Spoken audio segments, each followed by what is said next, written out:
O diário marcado de hoje conta o caso da madrasta que envenenou os enteados e é acusada de ter envenenado mais pessoas por onde passou. Para quem tem sensibilidade a esse tipo de assunto, deixo aqui o meu alerta. Cíntia Mariano conheceu seus enteados bem antes mesmo de se relacionar com o pai dele. Na época, Adeilson ainda era casado com Jane e tinha 2 filhos, a Fernanda na época com 10 anos e o Bruno com 4 anos. Cíntia trabalhava com transporte escolar e foi contratada por Jane quando o filho Bruno estava com apenas 4 anos de idade. Tempos depois, Jane e Adeilson se divorciaram. Bruno, na época, tinha 7 anos de idade. Cíntia e Adeilson começaram um relacionamento. Nesse momento, os filhos de Adeilson já eram adolescentes. Já Cíntia tinha 2 filhos de um relacionamento anterior, a Carla e o Lucas Mariano.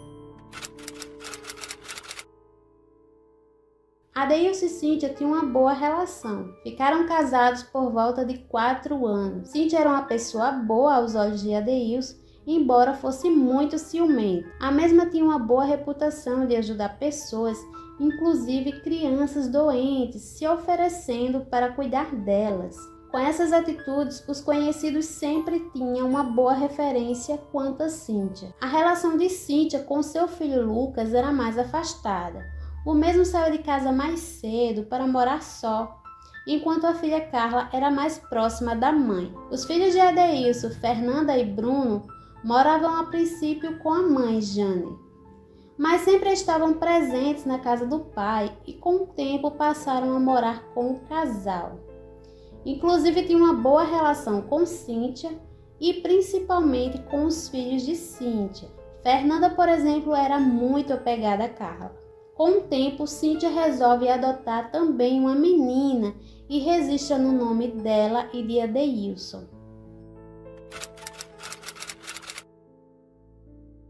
Fernanda passou a morar com o pai e a madrasta. Essa mudança facilitava porque ambos trabalhavam juntos em feiras de livros por todo o estado do Rio.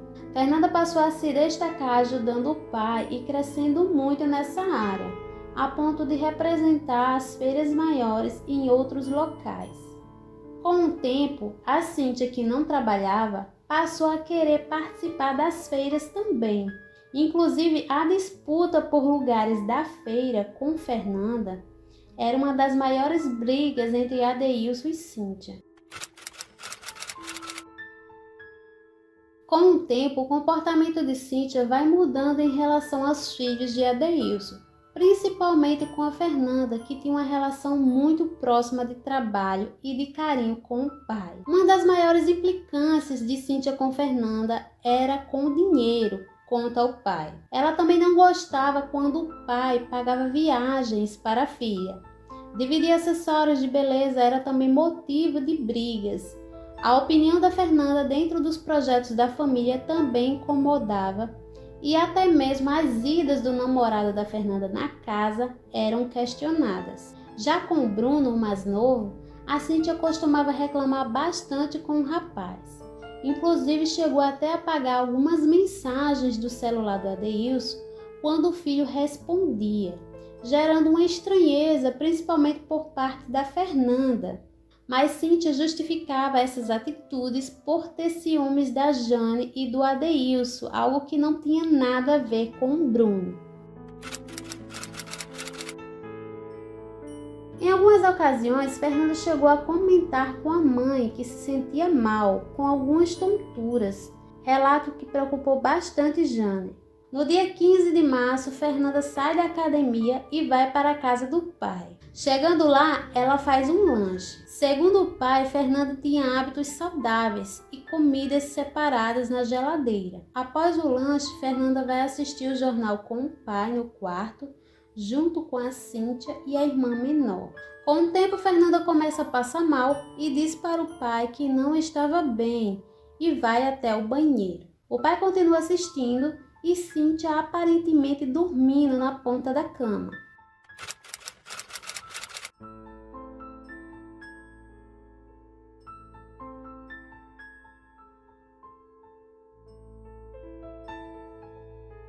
Cíntia levanta e vai diretamente no banheiro e retorna gritando que Fernanda passava mal. Eles dão um banho às pressas em Fernanda, a mesma estava babando, evacuando muito. O pai enrola a filha no cobertor e a leva para o hospital. Fernanda chegou no hospital em um estado muito grave. Inconsciente, ela foi levada para o UTI e o quadro evoluiu muito rápido.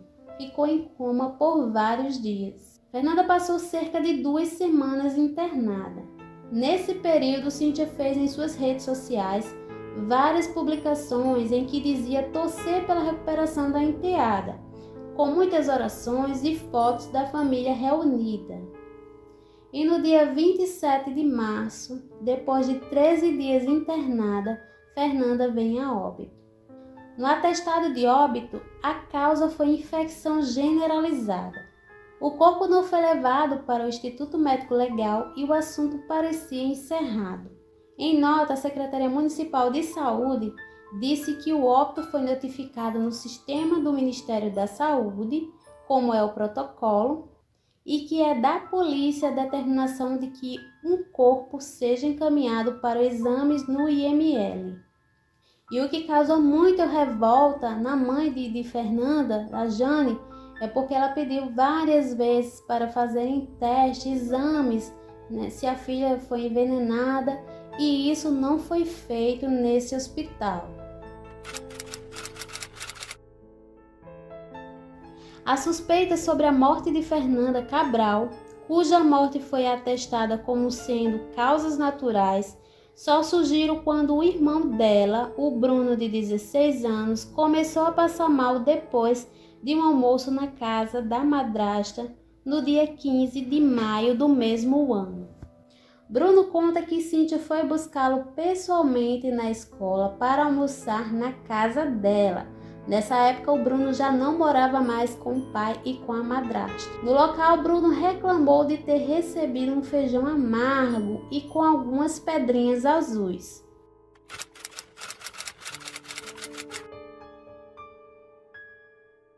Após o almoço, Bruno disse que gostaria de ir para casa porque não estava se sentindo muito bem, estava cansado.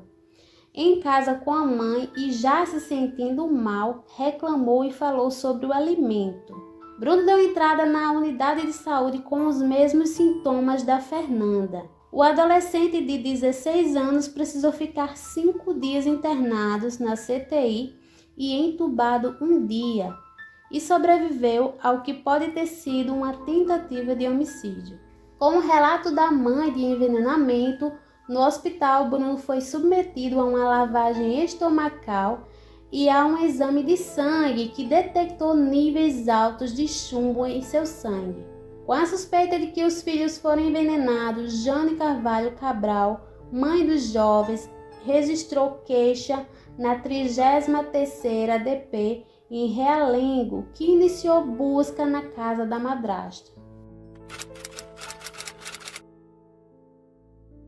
O delegado afirmou que os agentes encontraram um frasco de um veneno para ratos na cozinha da casa onde Bruno foi intoxicado. Durante uma busca na casa foi encontrado um raticida numa prateleira logo abaixo do cooktop, que foi o eletrodoméstico utilizado para fazer o almoço do dia quando Bruno foi envenenado, contou o delegado Flávio. Aos policiais, Cíntia afirma que as tais pedrinhas eram um tempero de bacon que não havia dissolvido na comida. Ouvido pelos investigadores, um dos filhos de Cíntia disse que a mãe admitiu ter envenenado seus enteados e alegou que fez isso tudo por amor ao marido. A informação consta no segundo depoimento da testemunha aos agentes, prestados horas antes da prisão de Cíntia. Ele contou que na noite anterior havia buscado a mãe no hospital, já que ela teria passado mal. Depois que os dois chegaram em casa, o rapaz conta que teve uma conversa com sua mãe, onde a mesma confessou tudo o que havia feito. O corpo de Fernanda foi exumado no dia 26 de maio para saber se ela também foi envenenada. Com base no prontuário médico, a perícia concluiu que a jovem morreu por intoxicação. A análise toxicológica feita no corpo da jovem não chegou a detectar substâncias tóxicas, por já ter passado muito tempo da morte. Mas o laudo do Instituto Médico Legal IML, feito após a exumação, concluiu que houve sim envenenamento. Essas foram as provas que a Polícia Civil esperava para ligar Cíntia à morte de Fernanda, além do envenenamento de Bruno. O delegado Flávio Rodrigues, que atua no caso, contou ainda que na delegacia, Cíntia Mariano tentou inverter a situação, acusando seu próprio filho de ter causado o envenenamento de Fernanda e Bruno.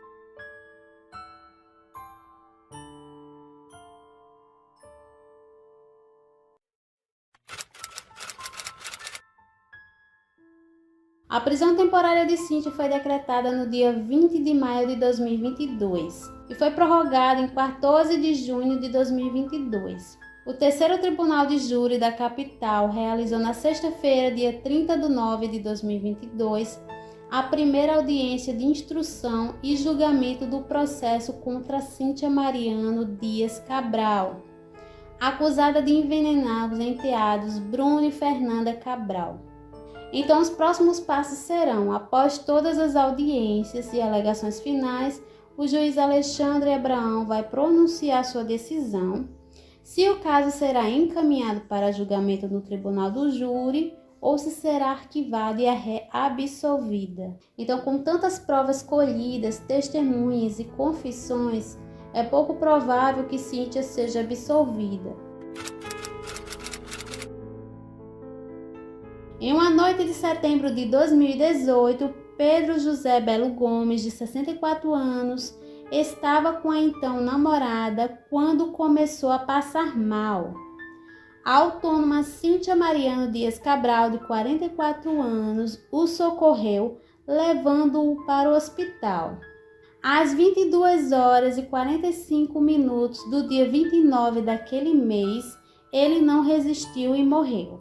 Ainda que a certidão de óbito lavrada no 14º Registro Civil de Pessoas Naturais da capital ateste que Pedro foi vítima de acidente vascular cerebral hemorrágico e de hipertensão arterial sistêmica, a Polícia Civil do Rio suspeita que ele possa ter sido sim envenenado pela companheira.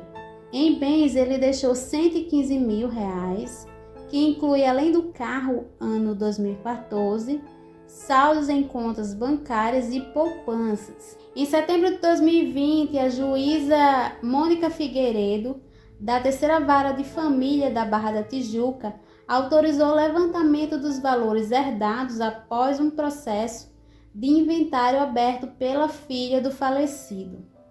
Na mesma época, Francisco Fontinelli, vizinho de porta de Cíntia Mariano, uma possível vítima de Cíntia, já apresentava problemas de saúde, sobretudo em decorrência de um câncer de próstata, tratado com diversas linhas de quimioterapia paliativa, mas sem sucesso. Morava em casa própria e era cuidado por uma merendeira com quem já teve contrato de união estável e pelo filho mais velho, que já moravam com ele há mais de 20 anos. De acordo com a declaração de óbito assinada pela médica Beatriz Presa da Silva, em 5 de novembro de 2020, o Francisco morreu de falência orgânica múltipla e metástase.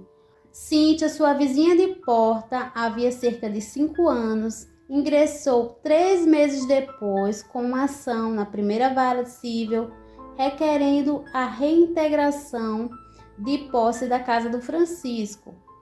Na petição, ela alega que recebeu um imóvel de 72 metros quadrados, avaliado em R$70 mil, como doação de Francisco, em 10 de novembro de 2018.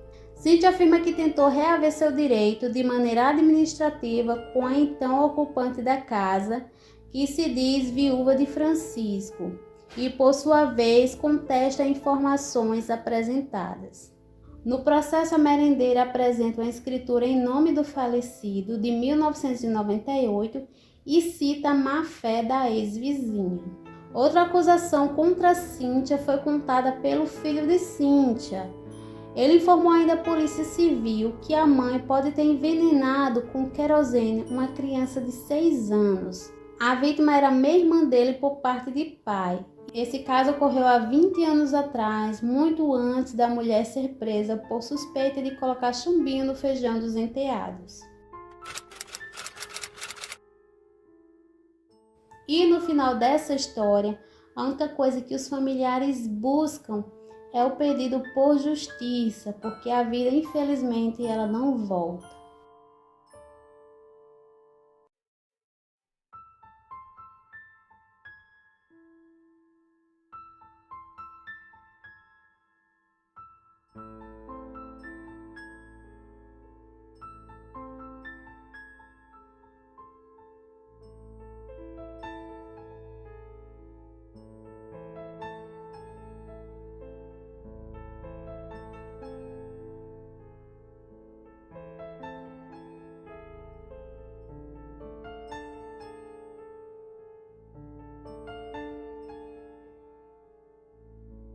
E o Diário Marcado de hoje chega ao fim, clamando também que a justiça seja feita pela vida de Fernanda e sua família.